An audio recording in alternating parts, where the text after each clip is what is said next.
Seja muito bem-vindo ao canal Mundo Compartilhado. Eu sou o José JR e hoje eu tô com mais um convidado especial aqui pra gente, que já esteve no canal, ele já esteve aqui com a gente outras vezes. Meu querido e amado amigo Douglas Mônaco, seja muito bem-vindo, Douglas. Fala, meu querido, tudo bem? Como é que tá? Tudo ótimo, obrigado por aceitar o convite de vir de novo aqui no canal Mundo Compartilhado. E o assunto vai ser legal, hein? Como é que você tá? Como é que tá as coisas? Conta aí. Graças a Deus, tudo certinho. E é sempre uma honra, né? Tá aí no mundo compartilhado, compartilhar conhecimento, compartilhar sabedoria aí com o pessoal, com temas às vezes polêmicos, às vezes um pouco mais light. Será que hoje vai ser light? Porque do último a gente já foi meio que chegou no momento, né? De polêmico. Quem não viu vai estar aqui em cima aí, ó, vai estar em cima aí no card. O nosso papo sobre mindset ágil existe? Era esse, né, que a gente bateu o papo? Mindset ágil, né? Mindset ágil não existe, né? Não existe, isso mesmo que a gente falou. Não existe. Né? Então vai estar aparecendo aqui, se você quiser ver, assiste aí, vai ser foi bem legal esse bate-papo que a gente teve. Tem outros também que a gente falou, a gente bateu um papo com a Jéssica Ferrari, né? Também, pô, parceiraça a Jéssica aí. A Jéssica ainda, eu conheci a Jéssica através de você, no Mundo Compartilhado, e virou uma amiga aí também, já do dia a dia. A Jéssica, tive a oportunidade aí de palestrar no TDC, foi através da Jéssica que ela me apresentou. E a gente às vezes conversa assim no WhatsApp também, tira umas piras. Jéssica, se você estiver assistindo esse vídeo aí, ó, parceria, hein?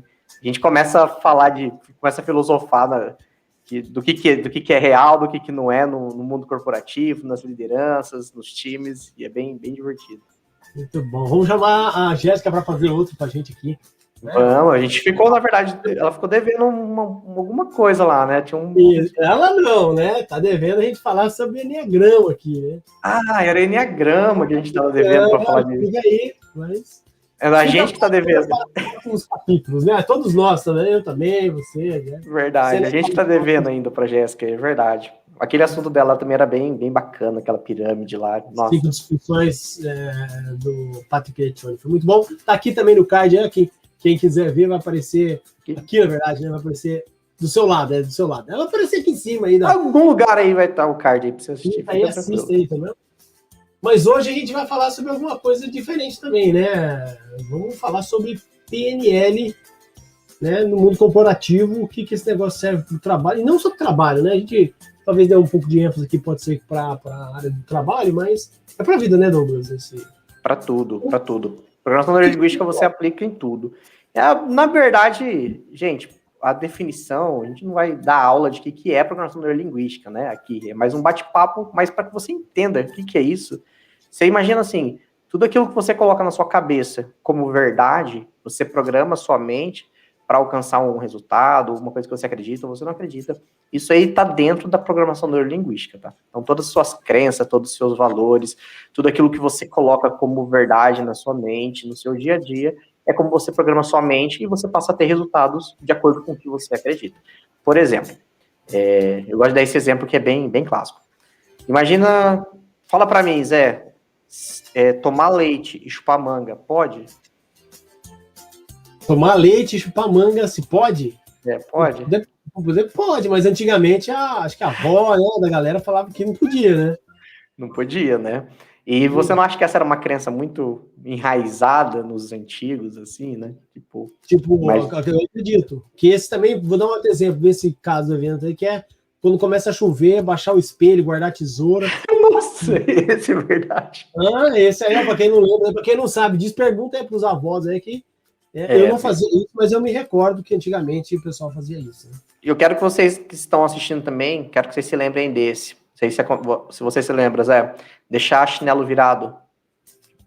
Chinelo virado, assim, de ponta cabeça. Você conhece essa? Não, essa não, conta aí. Você não conhece essa? Diz que não pode. O chinelo ficava assim de ponta cabeça, sabe? Deixa ele ao contrário.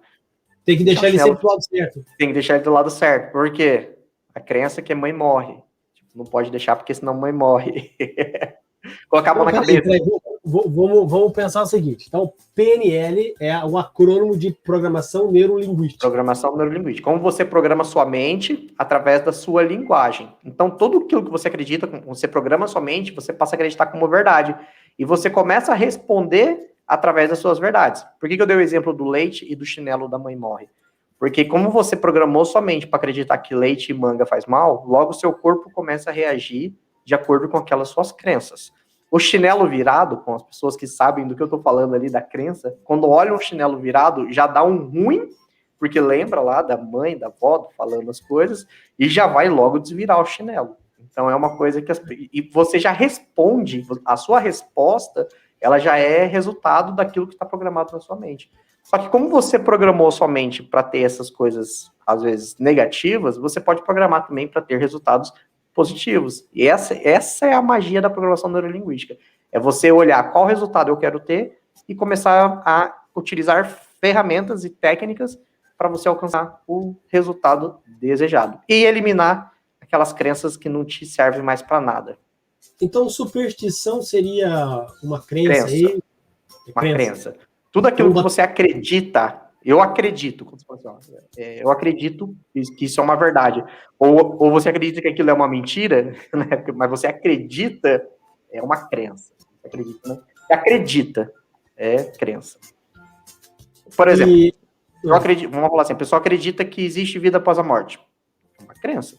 Se existe ou não vem ao caso aqui. É o que é verdade dentro da cabeça daquela pessoa. Tem pessoas que não acreditam que não tem vida após a morte. E aquilo é uma verdade para ela. Logo, ela vive de acordo com suas crenças. Isso acontece com todos nós.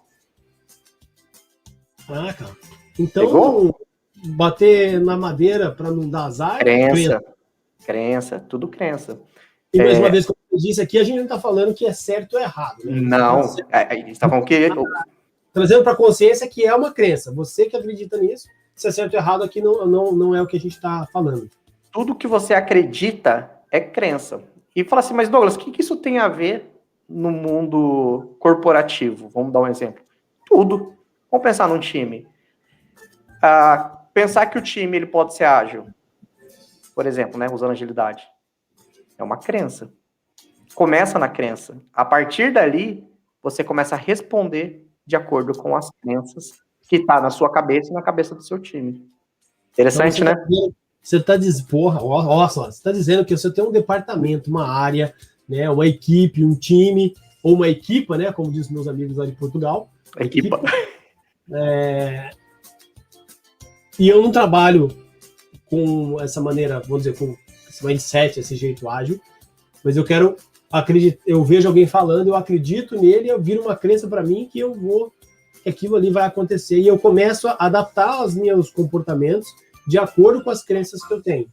É isso? Exato. Pra você ter uma ideia, ó, vamos pensar assim, ó. A gente fala que PNL é resultado.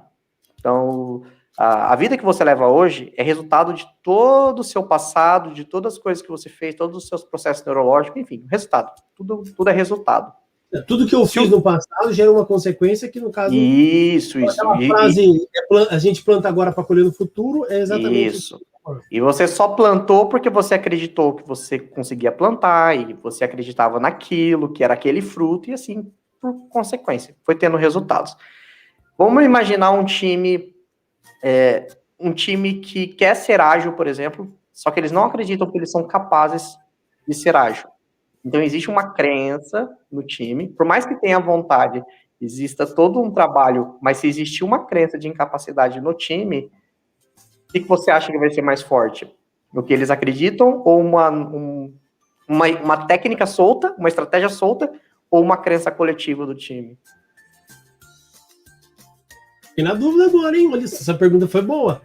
Eu acho que o que você está falando é exatamente frases que a gente escuta aí. Então eu vou responder primeiro a sua pergunta e faço a colocação. A pergunta, eu acho que o time o ambiente que ele está vai fazer com que ele não acredite. Eu falei isso numa das palestras, que o ambiente é resultado da soma de todas as crenças.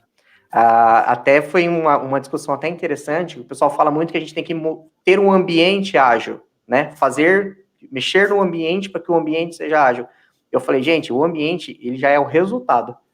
Então, depois que você trabalhou todas as crenças, depois que você resolveu todos os impedimentos das crenças limitantes do seu time, automaticamente você tem o resultado de um ambiente ágil. Agilidade, então, ela se torna um resultado e não um processo de início. Eu não venho implementar agilidade no time, percebe? Eu não venho trazer um framework, talvez, entende? Para o time. Se eu não trabalho o time, não importa o framework ou a técnica ou o que seja, eu não consigo ter um resultado de um ambiente ágil. Mas as crenças são compostas pelo quê? Porque se eu acredito, tem alguma coisa por trás que me levou a acreditar aquilo, certo? Sim, sim. Na PNL a gente coloca assim, né? Tem todo um processo de aprendizagem, né? Tipo, lá dos 0 a 7 anos, você foi aprendendo todas as coisas com a sua família, depois você começou a socializar com... Você começou a modelar os seus pais depois de 7 aos 12 anos, depois que você modelou os seus pais, os seus amiguinhos, você foi para socialização, que foi para a escola e tudo mais, e depois que você ficou adulto, você começou a decidir o que era certo e o que era errado. Então, as suas crenças, elas são resultados de todas as suas experiências da sua vida. Então, a gente falou do leite e manga. Tem pessoas que até hoje não tomam leite e chupam manga. Não bate uma manga com leite. Por quê? Porque tem a crença de todas as experiências do passado que faz com que ela não faça isso hoje, como adulto. Deve ter 30, 40 anos e não faz isso. A pessoa tem lá 50 anos, vê um chinelo virado, ela vai lá e desvira o chinelo. Por quê? Ela sabe que aquilo é ridículo, mas aquele sentimento disparado nela é tão ruim que ela prefere ir lá e desvirar o chinelo. Ela sabe que é irracional, mas na PNL a gente fala que 95% é inconsciente, é emocional, vamos colocar assim, os nossos comportamentos, e 5% eles são conscientes, né? São racionais, vamos colocar assim. Então, quem manda é o seu emocional, você age por emoção. E se você não consegue trabalhar isso na sua mente, se você não consegue programar a sua mente, ter autoconhecimento para você ter esses resultados que você quer, você fica sempre respondendo às suas crenças antigas. E é por isso, Zé, que muitas empresas, elas não conseguem, talvez, adotar a agilidade, elas não conseguem mudar o sistema de trabalho. Por que elas não conseguem, então, mudar? A gente está passando aí pela pandemia, né? E teve empresas que não mudaram, elas não abriram mão do método tradicional delas. Elas gastaram horrores e continuaram se mantendo no modelo antigo. Mas por quê? Porque as crenças coletivas do time, dos gestores, das lideranças, elas são tão fortes e enraizadas que elas não atualizaram a forma de pensar. Então, você percebe que mesmo na dificuldade, como que as crenças, elas determinam os nossos resultados? Mas, e aí, como é que a gente faz, então? Primeira coisa, eu tenho que o quê? Trazer para consciência que eu estou tomando uma decisão emocional, por exemplo, ou aquele comportamento que eu tive, ele está do meu lado mais emocional, como você falou, né? Que é o subconsciente. Eu tenho que trazer para consciência o que aconteceu e por que eu tive aquele comportamento, para depois tentar, talvez, mudar o que eu estou fazendo. O pessoal fala muito de inteligência emocional. Você já deve ter ouvido falar disso, né? Inteligência emocional. Só que as pessoas se esqueceram que antes dela ter inteligência, elas vão ter consciência. Então, o primeiro passo para... Primeiro passo... Saiu, mas não deixa. Repete a frase aí, que essa é boa. As pessoas, elas se esqueceram, né, todo mundo fala de inteligência emocional. Você tem que ter inteligência. Fala que você tem que ter. Só que como que você vai ter algo que você não sabe o que é, como é? Então, o primeiro passo é a consciência emocional. Você primeiro precisa ter consciência das suas emoções, para depois você trabalhar as suas emoções. As pessoas querem já começar o CrossFit antes de aceitar que elas precisam fazer o exercício físico. Percebe? Então, a consciência emocional, ela vem tipo assim, cara, eu preciso fazer disso por causa disso e disso. Isso é a consciência. É por isso que eu preciso disso, é por isso que eu vou fazer isso. Aí, a partir daí, ela fala assim, como eu vou fazer isso? Aí ela começa a achar as estratégias de inteligência emocional que tem a rolê aí, né? No mercado, na internet, você acha treinamentos de inteligência emocional. Veja, tem... Cada um se vê num tipo diferente de inteligência emocional, né? De estratégias, de cursos e tudo mais. Mas o mais importante é a consciência emocional. É você conhecer as suas emoções. É saber o que mexe com as suas emoções. Para depois você começar a trabalhar a achar as melhores estratégias para você. Então, respondendo a sua pergunta, autoconhecimento, o primeiro nível de autoconhecimento é essa consciência mesmo, você está correto. Consciência. Então, traz para consciência e você consegue... Isso. Você sabe o que tira você da linha, por exemplo? Sei. Algumas coisas, sei. Você tem consciência. Tem consciência de algumas coisas, sei. Você tem consciência. Na verdade, você percebe... posso até falar aqui, né? Que tira mais assim é em casa aqui, né? Na minha casa, as pessoas acabam me tirando mais. Ativa o meu lado, meu trigger emocional, né? Então, isso, os seus gatilhos ali, tudo. Os gatilhos emocionais, mas quando eu tô fora é mais difícil isso acontecer, né? Então, as outras pessoas, eu acho que a intimidade habilita o botão. Eu tenho tentado identificar isso, sabe? Então, mas olha aí que legal. Você já sabe o quê, né? Você já sabe a situação que tira. Por trás disso, quando você começa a entender a programação neurolinguística, você começa a estudar mais a fundo, você começa a entender que tem alguma coisa que é importante para você, que a gente chama de valores na PNL, que alguém abala um valor seu, e quando abala um valor seu, normalmente você vai entrar num modo de defesa, num modo de ataque, depende muito de cada pessoa, tá bom? Mas você percebe que o que tira você do sério é porque alguma coisa que você coloca como importante, e essa pessoa, ela, de certa forma, ela fere isso que é importante para você, e de repente aquilo mexe com a sua emoção. A partir dali, no estado emocional, a gente fala assim que um estado de emoção é um estado sem recurso. O que é um estado de emoção, um estado sem recurso? Tirou você do sério, você está tomado por emoção. Ou seja, você não consegue encontrar recursos para tomar uma decisão melhor, uma decisão um pouco mais pensada, uma decisão mais estratégica, vamos colocar assim. Aí você deixou suas emoções fluírem. Aí o seu lado, talvez, animal, instintivo, ele aparece, e aí quando você vai ver, você já falou, você já fez, já aconteceu alguma coisa que deixou passar. Você acha que isso é importante?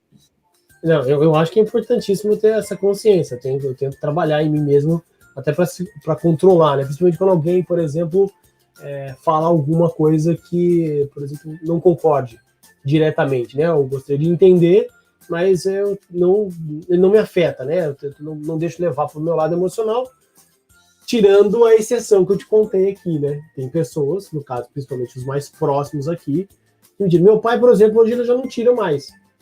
Ele não consegue ativar, porque eu já entendi alguns pontos, trouxe para consciência, mas a minha esposa, dependendo do que ela falar, opa, eu ainda estou tentando controlar. Você está falando que eu não ia contar, mas eu vou contar. Ontem aconteceu uma coisa dessa. Né, eu estava tranquilo, lavando louça, ela veio falando, um pouco mais nervosa sobre o assunto, eu comentando, e aí vou escalonando, até uma hora que eu falei, ligou o trigger, entendeu? Aí, pá, então escalonou. Aí eu fui pro lado emocional, tive consciência total depois disso, né? A gente conversou, foi tudo bem, os dois entrou no lado. A conversa foi totalmente emocional, num assunto que não era para ser, entendeu? Era para ser muito mais. A gente complica as coisas em vez de simplificar. Faz sentido? É claro que faz, porque quando você, na programação neurolinguística, é o que exatamente a gente está falando. Você tem o seu lado, ela tem o lado dela. E quando a primeira coisa que se aprende na PNL, o jargão, né? É falar assim, o mapa não é o território. Ou seja, se você vai para uma discussão sabendo que você está errado, tipo, o mapa não é o território, o que você acha não tem nada a ver com a realidade, você já sai do modo ataque e vai mais para uma empatia, para buscar falar assim, o que o Zé tá tentando me falar que eu não tô entendendo? Percebeu a diferença? Tipo assim, a sua esposa podia estar nervosa, não importa o que ela faça. Eu falo isso para as pessoas, não importa o que o outro faz. O que importa é o que você entendeu do que o outro faz. Entendeu? É só isso que importa. Não importa. Repete a frase aí, não importa. Não importa o que o outro faça, não importa o que o outro faz. Importa o que você... Tem uma frase na internet que fala assim, né? Não importa o que o mundo fez de você, importa o que você fez do que o mundo fez de você. Isso é uma frase conhecida. Então, não importa o que ele fez com você, importa o que você fez do que ele fez com você. Então, assim, não importa o jeito que o outro vem se comunicar com você, importa o que você fez com aquilo. Então, importa o que você fez com aquela informação. E quando você está na PNL, por exemplo, quando você está entendendo os seus padrões, quando você está tendo autoconhecimento, é automático você começar a olhar isso no outro. Porque você está se entendendo. Você começa a falar assim, cara, por que eu fico nervoso? Por que essas coisas me tiram do sério? O que é importante para mim aqui? Aí você começa a entender, você começa a ter o autoconhecimento, você começa por autoanálise. Quando você já está trabalhando você bastante, aí você entra numa discussão com o outro, você automaticamente projeta isso no outro.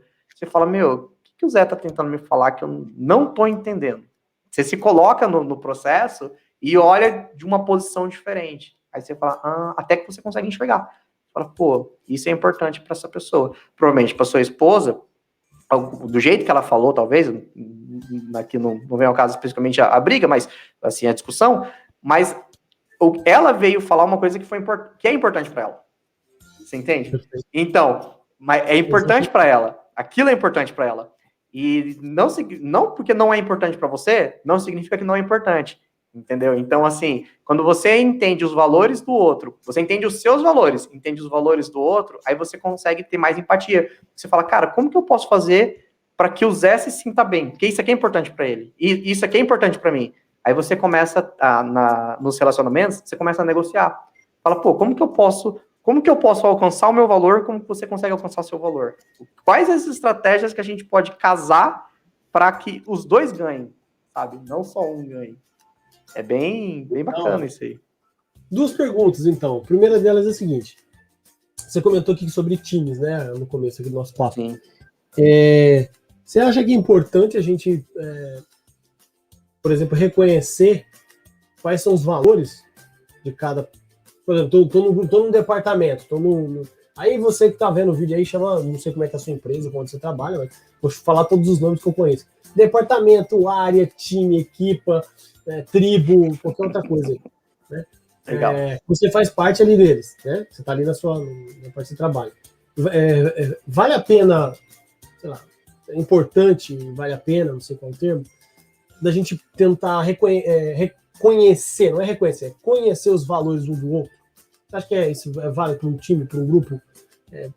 Eu expressar quais são os meus valores, você expressar os seus, e todo mundo entender e conhecer quais são esses valores individuais? Eu acho extremamente importante. E eu já participei de uma dinâmica dessa em empresas, tá? E eu vou falar para você, as pessoas não sabem o que é importante para elas. Eu aplico essa técnica de valores para as pessoas. Eu pergunto assim, me fala seus 3 valores. A pessoa fala, família, não sei o quê, não sei o quê, não sei o quê. Um exemplo, tá? Aí eu faço uma técnica com elas que é inconsciente, que elas descobrem o que é importante para elas. Então, é diferente de eu falar para você, porque eu, de certa forma, é que nem entrevista de emprego, né? O que é importante para você? Eu sou um cara, para mim é importante ser pontual, ser não sei o quê, não sei o quê. Eu quero impressionar as pessoas, eu quero que as pessoas gostem de mim. Então, eu falo o que eu acho que elas vão gostar de mim. E quando você descobre por uma técnica que por detrás tá oculto esses valores, eles são mais verdadeiros. Então, eu aplico essa técnica de valores, de escala de valores nas pessoas, e a gente descobre o que realmente é importante para elas. Só que quando você chega nas empresas e pergunta para a pessoa, fala assim, quais são os seus 3 principais valores? As pessoas não conseguem falar, de forma sincera. Elas têm dificuldade de identificar coisas que são importantes para elas, porque ninguém para e pensa nisso, Zé. Ninguém chega assim e fala, não tem consciente isso, sabe? Não tem isso na consciência, né? Não está pronto essa resposta. Então, é uma resposta um pouco mais difícil. E quando você entende os seus valores, por que é legal? Primeiro passo é entender os seus valores, primeiro trabalho. Segundo, do time, o que é importante para o time, o que é importante para cada um, porque você começa a respeitar um pouco mais o outro. Por exemplo, vamos falar que o seu valor seja privacidade, um dos valores. E eu sou uma pessoa extremamente que gosto de estar próximo, gosto de abraçar, gosto de estar perto, gosto de saber da sua vida. Se eu sei que o seu valor é privacidade, eu passo a respeitar o seu valor. Eu falo, o Zé não gosta que fique perguntando da vida dele, ele não gosta que fica, sabe, pedindo as coisas, que fica ali, ele gosta de ficar no canto dele. E não tá errado, e tá tudo certo. Então, se eu aprendo a respeitar, e falei, como que eu posso colocar o que é importante para mim junto com o valor do Zé? Quando você casa esses valores, aí o negócio performa. Aí sim que o negócio fica bom. Pô, que legal, né? E como é que a gente tá? Vamos levar para o outro, mais aprofundar um pouquinho. Tem gente que não aceita, você falou assim, tá tudo bem, né? Eu não gosto que pergunte sobre minha vida, por exemplo, real. Se alguém ficar perguntando muito sobre o meu lado pessoal, vou contar um caso real. Fui fazer uma entrevista de emprego. Vamos lá, vou trazer.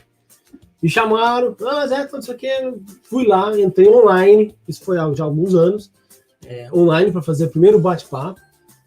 E aí eu tô ali conversando, a moça virou e fez a seguinte pergunta. Isso aconteceu também presencial, tá? Não foi só online. Você tem filhos? Na mesma hora, para mim, eu acredito que essa pergunta não vale de nada. Principalmente no começo. Essa é a minha opinião, tá? Os RHs aí, pessoal, gente, pra mim não vale de nada. Porque eu tô sendo... ou talvez é por causa do meu mindset meu valor que eu acabei tendo quando eu fiquei na Europa, né, alguns anos, e lá não se pode perguntar. É proibido por lei perguntar se você tem filho, se é casado, se não é. Porque você está olhando a pessoa para não ter separação, para não ser excludente, né? Uhum. Esse aqui tem filhos, esse aqui não tem, isso tanto para a mulher, né, você exclui. Aqui no Brasil não tem essa lei, infelizmente, na minha opinião. E aí ela fez essa pergunta na hora. Olha, eu não tenho problema nenhum em responder essa pergunta. Só antes de eu responder para você, eu queria saber por que você quer saber.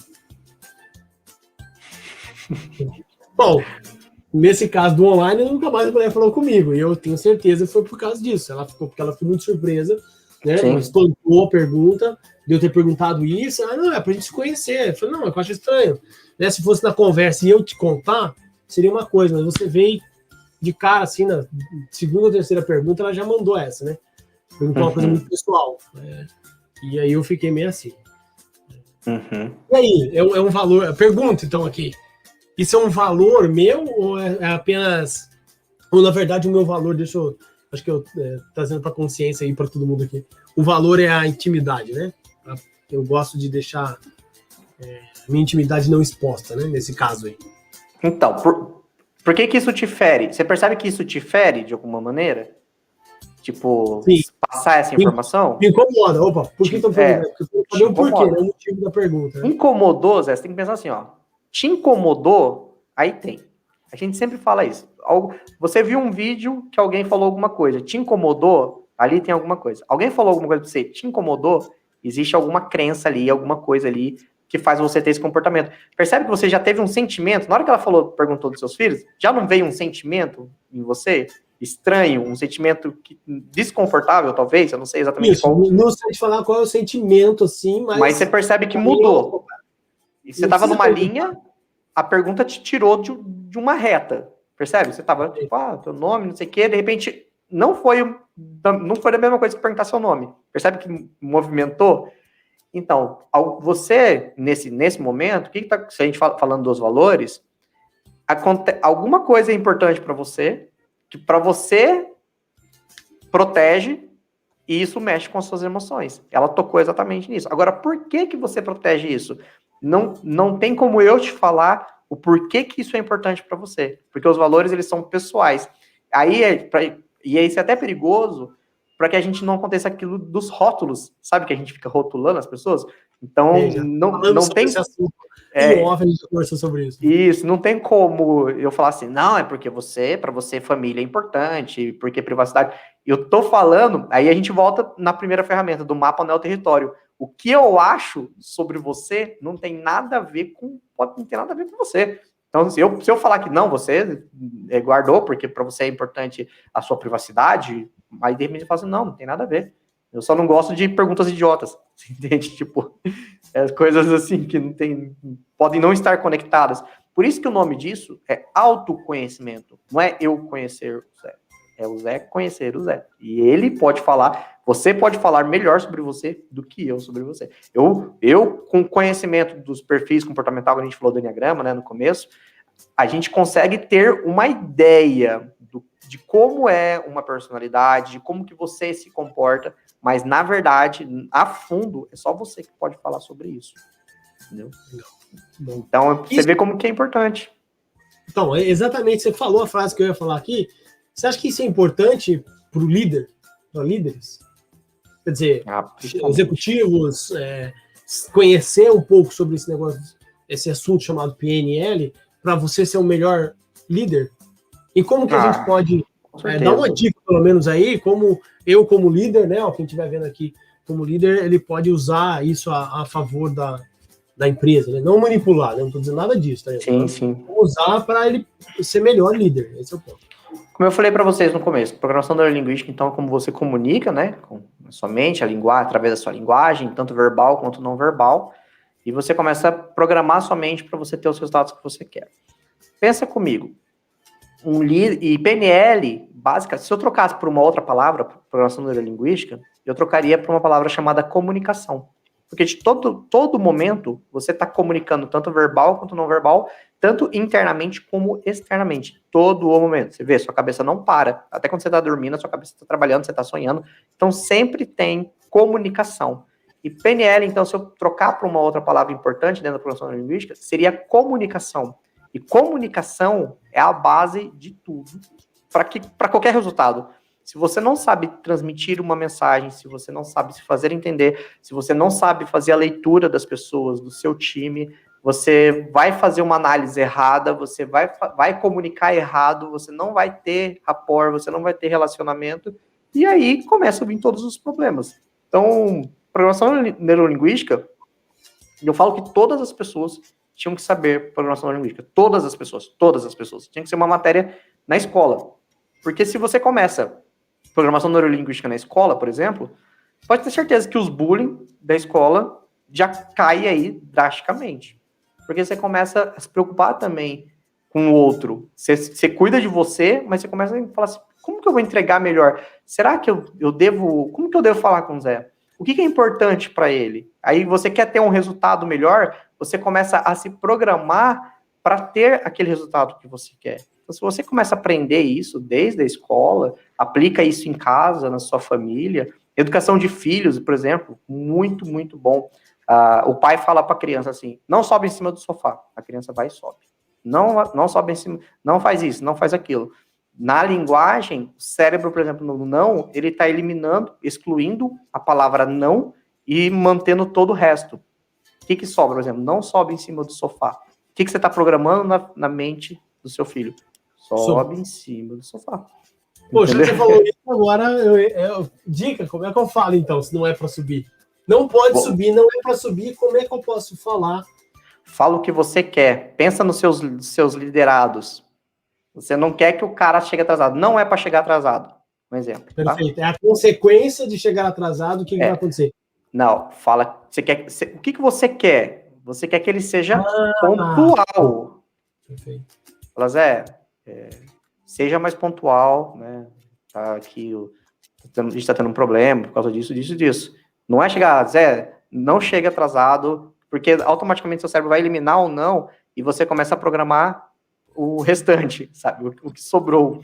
Então, quando você fala assim, quando você está programando seus filhos, tipo, não é para fazer isso, não é para fazer aquilo, você dá um comando do que você quer. Vamos falar que os seus filhos querem ir para a rua brincar. Não é bom e não o ruim. Então eu tenho que fazer o bom. Por exemplo, você não quer que eles vão para a rua. Não é, você fala, não é para ir para a rua. Eles eliminam o não, é para ir para a rua. Agora, você quer o quê? Você quer que eles fiquem em casa. Então você fala assim, filha, fica em casa até o pai, dá até um condicional, né? Fala, fica em casa até o pai chegar. Aí vamos falar que você saiu, né? Aí quando você ela vai, na mente dela tá assim, eu tenho que estar aqui até que algo aconteça. Você entendeu? Você tá programando a mente dela. Aí, quando você chegar, é o gatilho para que ela possa fazer qualquer outra coisa. Isso é programação neurolinguística. Ela passa a acreditar naquelas programações. Cara, se eu pegar falar só de linguagem, por exemplo, a gente vai longe só disso. Então, tem muitas ferramentas da programação neurolinguística que você pega uma ou outra ali que você já começa a aplicar no seu dia a dia, você já começa a ver o resultado. Aí tem todas essas crenças. Nossa, se eu for entrar nos níveis de crenças, que os comportamentos, as capacidades, as suas crenças e valores, a sua identidade, os grupos que você pertence, todas essas coisas, assim, são tópicos muito aprofundados, né, nele. Mas essa questão do time, gente, por isso que eu falei que é comunicação. Programação neurolinguística, os seus resultados é resultado do que você programou através da sua comunicação. Então, se você se comunica que você não é, por exemplo, um desenvolvedor, falar, cara, eu não sou desenvolvedor, eu não sou uma pessoa que fala em público, sabe? Você começa a programar, tipo, a palavra eu sou, ou tipo, eu sou burro, eu sou lento, eu faço tal coisa assim, você tá sempre fortalecendo uma crença na sua cabeça. Ou seja, os seus resultados vão ser resultados daquilo que você vive programando. Assim, eu sempre faço tudo errado. O que você acha? Por isso que as pessoas falam que a palavra tem poder, então. A palavra tem poder. A palavra tem poder por causa dessa programação, porque você fortalece sempre a mesma crença. Por isso que ter um ambiente ágil, Zé, é mais resultado de trabalhar as crenças limitantes do seu time do que propriamente uma técnica. Você entende que é muito mais importante você descobrir as crenças limitantes do seu time do que você colocar um Scrum, do que você colocar um Kanban, do que você colocar qualquer técnica no seu time. Ela não vai entrar se as crenças do time não permitirem que a técnica entre. Você entende o meu raciocínio? Totalmente. Outro best-share aí, viu? Outro best-share. Então, enquanto... Eu falei isso numa palestra que eu dei, falei assim, enquanto tiver o firewall, eu comecei a explicar tecnologia com PNL para as pessoas, né? Para o time ali entender. Eu falei assim, as crenças limitantes é como se fosse o firewall. Então, enquanto tem um firewall bloqueando a informação, não entra informação. Bota isso na tecnologia. Enquanto tem um firewall bloqueando o computador, o servidor, não invade, não entra. Entendeu? Então, e as nossas crenças são esses sistemas de segurança, são esses firewalls.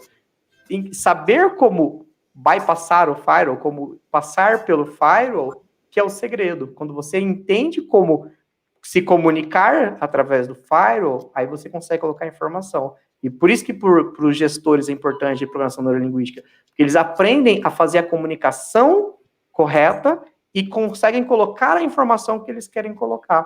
E não só ficar colocando a goela abaixo uma metodologia, um framework, que seja. Ou até o que eles querem fazer diretamente. E até o que eles querem, porque aquilo a gente tem que lembrar sempre que o time é a cara do líder, né? Ele dá a cara dele. E quando ele dá a cara dele, ele tá falando assim, ó, essas são minhas crenças e meus valores. Isso aqui é importante para mim. Para ele. Tá? Para ele. Aí ele faz com que o time responda o que é importante para ele, mas não necessariamente aquilo é importante para o time. Aí se a gente estica isso aqui ainda, que claro que não dá tempo de falar hoje, quando você pega os valores do líder, os valores do time e a cultura da empresa, será que isso está em harmonia? Será que está rodando certinho? Será que os interesses das pessoas que estão nesse time casam com os interesses da cultura da empresa? Aí o negócio vai muito mais longe. Muito bom. Aí, ó, se você quer que esse papo continue de onde o Douglas falou, deixe seu comentário aqui embaixo, Pinheiro, continua, faz mais um. E a gente chama o Douglas para a gente vir de novo e aprofundar um pouquinho mais só aí para todo mundo. Douglas, cara, show. Um chute inicial aí, literalmente você falou, tem muita coisa ainda para a gente conversar, hein, cara. Porque é muito interessante isso, né? A forma da comunicação é tudo. E aí, para acabar aqui, duas perguntas. Acho que uma delas é bem polêmica. Já fiz aqui, a primeira delas acho que é mais light, então eu vou pegar a primeira mais light. Existe uma expressão conhecida que tem gente que tem, eu acho que é a mesma expressão vista por dois pontos. O primeiro delas é o seguinte: eu sou responsável por aquilo que eu digo, não por aquilo que você entende. Essa é a primeira. E a outra expressão que muita gente fala é o contrário. Que o responsável pela comunicação é de quem fala e não de quem escuta. Uhum. E aí? Eu tenho a terceira. Se você perguntar qual que é certa, ele já trouxe outra opção. Mas vai lá, manda. A responsabilidade da comunicação ela é compartilhada. A responsabilidade maior, quando você entende o processo de comunicação, que essa frase que você falou assim, a responsabilidade é do comunicador. Não. A do comunicador, a responsabilidade dele é o controle da qualidade da comunicação. É tipo assim, Zé, você tá entendendo o que eu tô comunicando para você? Você tá entendendo? Beleza. Sim. Essa é a minha responsabilidade, de manter essa conversa e eu tenho o seu feedback. Se você nunca respondesse esse sim, você nunca se colocou no processo. E se você nunca se colocar no processo, nunca vai ter comunicação. Ó, essa é outra dica até pros pais, né? Sim, mas você percebe. Pergunta se entendeu. Aí se ele falou entendi, Mas você percebeu que se você não se colocou como responsável, também, se você não se colocou no processo, você fica só passivo. E aí, tudo que eu falo, não tem comunicação. As pessoas acham que falar é comunicar. Não, comunicar é falar. Comunicação é a troca, é a volta. Então, eu comunicar, eu posso dar uma palestra para 1.000 pessoas e ninguém me ouvir. Isso é comunicar. Eu posso me comunicar e receber um feedback das pessoas. Isso é comunicação. Qual que é o tipo de feedback de comunicação? As pessoas falam assim, isso é retorno, você entende? Eu estou tendo retorno dessa comunicação. Então, está tendo troca. Deixe seus comentários aqui embaixo. Isso é comunicação. As pessoas deixaram os comentários. Deixe o seu like, compartilhe. As pessoas fizeram aquilo. Isso é comunicação. Tem uma troca, tem uma volta, entende? Isso é comunicação. Agora, quando não tem essa troca, quando não tem essa responsabilidade compartilhada, eu só comunico. Eu comunicando num deserto não serve de nada, ninguém vai me ouvir. Galera que tá ouvindo agora já ficou pensando, né? Porque tá todo mundo trabalhando muito assíncrono, né? Eu mando mensagem e aí talvez alguém vai responder. Ou crio grupos de broadcast. Né? Uhum. Isso é comunicar. Comunicando. Agora, se a comunicação está sendo efetiva... Bom, não vou nem usar a palavra efetiva. Se a comunicação existiu ou não, como você explicou, não existiu, porque eu não consigo falar ok, né? A comunicação existiu com quem respondeu aquela informação. Aí teve comunicação. Se teve uma resposta, mesmo que apenas emocional, existiu uma resposta, você se colocou. Eu preciso que o receptor se coloque no processo. Se o receptor não se colocar no processo, não tem comunicação. Percebe? Eu só comunico. Só tem que separar. As pessoas comunicam, elas confundem isso. Comunicar e comunicação. Comunicar, o comunicador sempre irá comunicar. Isso é óbvio. Agora, para que tenha comunicação, eu preciso de um enlace, vamos colocar assim. Eu preciso de um canal para que isso seja comunicado. E quem fecha o canal é a outra ponta. E quem tem a responsabilidade é a outra ponta de entender também o que está sendo passado. Então, ficou muito jogada essa questão da responsabilidade do comunicador. Tá bom, a responsabilidade é sua. Não, para mim, eu coloco assim, falo assim, é o seguinte, eu quero falar com você por 2 minutos. Você tem 2 minutos para a gente conversar? Passei a bola para você. Você vai falar assim, Douglas, eu não tenho 2 minutos, não consigo falar com você. A gente não se comunica. Eu falo assim, não, Douglas, eu tenho 2 minutos, vamos lá, o que você precisa? A sua atenção tá aqui, ó. Aí a gente fechou o canal. Agora, com a minha responsabilidade de passar a informação para você e a sua responsabilidade de entender. Com o canal, a gente se comunica.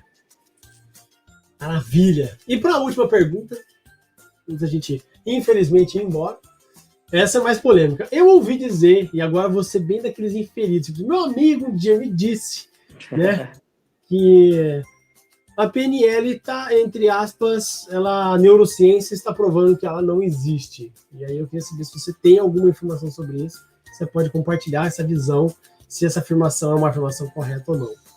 Sim, é uma informação correta. É uma informação correta. Vamos colocar assim, ó. A neurociência vem e explica... a ciência vem e explica muitas coisas. A PNL ela ainda é vista como uma pseudociência, vamos colocar assim. Tá bom? Porém, se você pegar o início da PNL, ela foi com base em cima das crenças de algumas pessoas. Algumas pessoas foram, estudaram sobre o comportamento, perceberam que esse comportamento ele se repete, em alguns casos, com algumas pessoas, e colocou isso como um estudo. Então, a neurociência, ela vem e pode colocar sobre uma ótica assim, científica algumas coisas da programação neurolinguística. Porém, quando você olha casos de pessoas, isso está documentado, né? De pessoas que estavam em coma e um hospital começou a pegar fogo e a pessoa acordou do coma e saiu correndo da ala. Aí você pergunta para a neurociência como que isso foi possível. Quando você pega um caso documentado de que uma pessoa estava na cama lá, estava acamada, e a mãe dela morreu, ela levantou da cama no outro dia, né? Então, toda a ciência falou que a pessoa era deficiente, e no outro dia a pessoa pega e levanta da cama. Como como que isso acontece. Então, a programação neurolinguística, se você parar e olhar no território como são as coisas que acontecem, tem muita coisa que a ciência não explica. Então, fica nessa queda de braço, né? Eu coloco a minha visão, tá, gente? Enquanto a ciência não pode explicar aquilo, né? Então, é algo que, não, isso não existe. Só que quando você começa a olhar alguns fatos no meio, vamos colocar assim, você fala coisas que fala, meu, como que essas coisas são possíveis? Como que isso foi possível acontecer? Então, programação neurolinguística, a gente vê que o seu resultado, ele é de acordo com as suas crenças, você vê que isso acontece mesmo. E fica nessa queda de braço, né? Eles ficam, isso funciona, isso não funciona. No final, eu digo uma coisa. Aquilo que funciona é aquilo que você acredita que funciona ou não funciona. Pode ter certeza. A sua mente, o seu corpo começa a reagir. E isso a neurociência vai de acordo. Se você tem medo de alguma coisa, tem fobia, o que o teu cérebro vai começar a fazer? Vai começar lá a mexer com os neurotransmissores, adrenalina, confusão, e vai te colocar num estado. A PNL fala isso. Então, eles ficam meio que numa queda de braço, não 100% que a PNL não funcione. Algumas coisas, ela funciona, mas algumas pessoas colocaram umas crenças pessoais no meio, e aí que a coisa começa a ficar bagunçada. É só tomar cuidado com isso. Conseguiram provar ainda, né? Que a ciência, exatamente. Você tem que fazer testes que se repetem e comprovem aquilo que está acontecendo, né? Exato. Eu sou o tipo de cara assim, que eu não gosto de entrar em queda de braço, né, com o pessoal, porque tem o que eu aplico, que nem gatilhos mentais. Veio o pessoal e falou assim, gatilhos mentais não existem. Aí você usa um gatilho mental numa conversa e a pessoa responde de acordo com aquilo que você fez. Então aí você fica nessa queda de braço. A ciência ela vai falar que não existe gatilho mental, mas você utiliza no marketing um gatilho mental e ele funciona. Então, e aí, quem tá certo, quem tá errado? Eu falo para vocês uma coisa, gente, faz aquilo que funciona para vocês. Para você ter uma ideia, só um exemplo. Uma pessoa que procurou terapia, ela tinha passado muito tempo com psicólogo, muitos anos, não resolvia. Ela passou por hipnose, que dizem que é uma das melhores, né? Eu gosto bastante da hipnose também, que é muito, muito boa. Não resolveu. Ela foi procurar um negócio que chama constelação sistêmica, que é algo extremamente fora da ciência, vamos colocar assim. E resolveu o problema da pessoa. Aí a gente vem e fala, e aí? A ciência, a psicologia, vamos colocar assim, né? Não foi capaz de resolver. Mas por quê? O problema está na ferramenta? Não. Está na mente da pessoa, que ela colocou tanta fé, vamos colocar assim, ela colocou que aquilo seria bom para ela, e aquilo foi bom para ela realmente, e funcionou para ela. Então quem está certo? Né? Aí a gente volta na PNL, a crença. Se você acredita que você pode, ou você acredita que você não pode, você está certo. Então essa queda de braço vai ser ad eterno, vai continuar isso. Muito bom. Douglas, cara, quero mais uma vez te agradecer de coração aí por esse bate-papo maravilhoso. Introdução só aí sobre o PNL, você que não conhece um pouco. Como é que o pessoal pode te contactar, falar com você? A gente deixa no link a descrição aqui, Douglas. Show, vamos deixar o link aí, mas nas redes sociais, @DouglasMonaco_, chama lá que a gente bate um papo. Eu adoro ainda conversar com pessoas que pensam totalmente ao contrário de mim, porque a gente depois vira muito amigo e a gente percebe que a soma das diferenças, a gente faz um mapa maior que nem esse mapa aí que vocês estão vendo no fundo da tela aí. Um pouquinho, um conhecimento de cada um, a gente faz esse mapa inteiro aí. Muito bom. Douglas, mais uma vez, obrigado, meu amigo. Você que está vendo o vídeo aí, poxa vida, vem cá, agradece, a gente compartilha esse vídeo, né? Compartilha o vídeo com quem você quiser, inscreva-se no canal, né? Assim você mantém o canal aqui, coloque lá a sua opinião também, quiser mandar sugestões de assunto e pessoas, mande aqui, no nosso e-mail está aqui embaixo, canal mundocompartilhado@gmail.com, e a gente se vê aí no próximo vídeo. Um grande abraço.